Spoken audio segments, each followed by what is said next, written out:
Thumbnail बघून कळलंच असेल की आज मी तुमच्याबरोबर कुठली रेसिपी शेअर करणार आहे। थालीपीठाची। लहान मुलांच्या डब्यासाठी अगदी छोट्या मोठ्या भुकेसाठी थालीपीठ हे हमखास सगळ्यांच्या घरात बनवलं जातं। मग हे थालीपीठ आणखीन हेल्दी बनवण्यासाठी त्यामध्ये मी आज लाल भोपळा वापरलेला आहे। कधी काय होतं थालीपीठाचे तुकडे पडतात, तर ते तुकडे पडू नये आणि बराच काळ नरम राहण्यासाठी इथे मी काही टिप्स आणि ट्रिक्स सुद्धा शेअर केल्या आहेत। तर व्हिडिओ शेवटपर्यंत नक्की बघा। आणि हां, जर का तुम्ही आपल्या चॅनलला सबस्क्राइब केलं नसेल तर चॅनलला नक्की सबस्क्राइब करा आणि बेल आयकॉनला प्रेस करा। तर चला रेसिपीला सुरुवात करूया। आता इथे मी ऑलरेडी आपल्या चॅनलवर 1 किलोच्या प्रमाणात घरच्या घरी खमंग भाजणी कशी तयार करायची ह्याचा व्हिडिओ मी अपलोड केलेला आहे। तर ह्याची लिंक मी डिस्क्रिप्शन बॉक्समध्ये देणार आहे, तर तिथे जाऊन तुम्ही चेक करा। आता ही जी मी भाजणी तयार केलेली आहे त्यामधली मी 2 वाटी भरून एवढी भाजणी एका कढईमध्ये काढून घेतली आहे। आता ज्या वाटीने पीठ घेतलेलं तेच 1 वाटी भरून एवढा लाल भोपळा कच्चाच आपल्याला इथे किसून घ्यायचा आहे। आणि त्यामध्ये मी मुठभर कोथिंबीर, सफेद तीळ हे तुमच्या आवडीनुसार कमी जास्त करू शकता। इथे बारीक चिरलेली 1 मिरची आणि ठेचलेला लसूण। इथे मी आल्याचा वापर केला नाही आहे आणि 1 चमचा एवढं जिरं आणि नंतर त्यामध्ये धने जिरे पावडर, लाल तिखट, हळद आणि चवीनुसार मीठ घातलं आहे। आता त्यामध्ये मी थंड तेल घातलेलं आहे 2 चमचे। तेलामुळे काय होईल, जे आपले जे थालीपीठ आहेत ते मऊसूत होतील। आता त्यामध्ये लागेल एवढं पाणी घालून आपण एक चिकटसारखा गोळा मळून घ्यायचा आहे।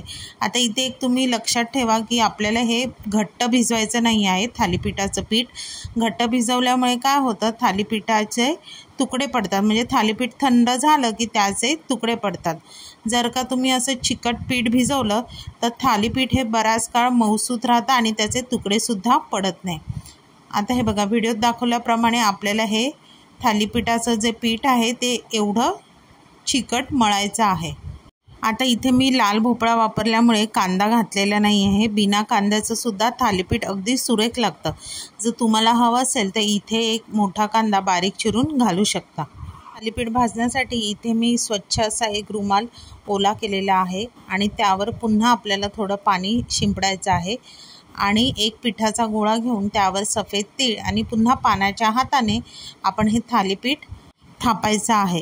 आता इथे बघा, पीठ आपण चिकट आणि नरम मळल्यामुळे थालीपीठ आपल्याला सहज थापता येत आहे। आता हे थालीपीठ जास्त पातळसुद्धा थापायचं नाही किंवा जास्त जाडसुद्धा थापायचं नाही आहे आणि ते जास्त खरपूस आणि आतपर्यंत शिजण्यासाठी इथे मी होल केलेले आहेत।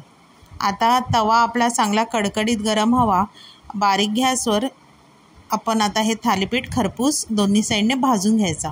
आता रुमाला सकटच थालीपीठ उचलायचं आणि अलगद हाताने तेल लावलेल्या तव्यावर ते सोडायचं आहे। आता हे थालीपीठ चांगलं शिजावं, खरपूस भाजावं म्हणून ह्या होलामधून मी थोडं थोडं तेल सोडते आहे, म्हणजे ते व्यवस्थित असं खरपूस भाजलं जाईल। आता हे जे थालीपीठ आहे हे आपल्याला मीडियम गॅसवरच भाजून घ्यायचं आहे। खालून साधारण रंग बदलला की आपण थालीपीठ जे आहे ते फ्लिप करायचे। आता तुम्ही इथे बघू शकता भोपळ्यामुळे त्याला सुंदर असा कलर आलेला आहे।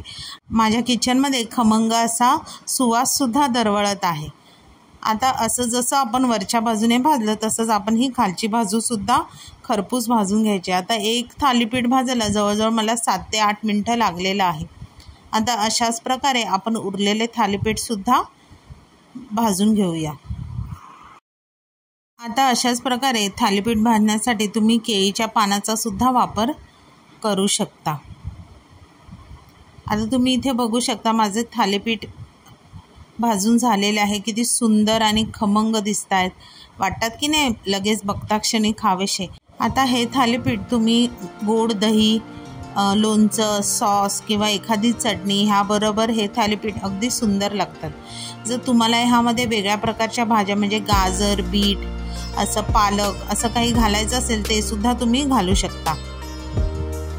मग जर का तुम्हाला ही माझी लाल भोपळ्याच्या थालीपीठाची रेसिपी आवडली तर रेसिपीला नक्की लाईक करा, शेअर करा, कमेंट करा। चॅनलवर नवीन असाल तर चॅनलला सबस्क्राईब करा आणि अशाच नवीन व्हिडिओच्या नोटिफिकेशनसाठी बेल आयकॉनला प्रेस करायला विसरू नका। तोपर्यंत मस्त मस्त राहा।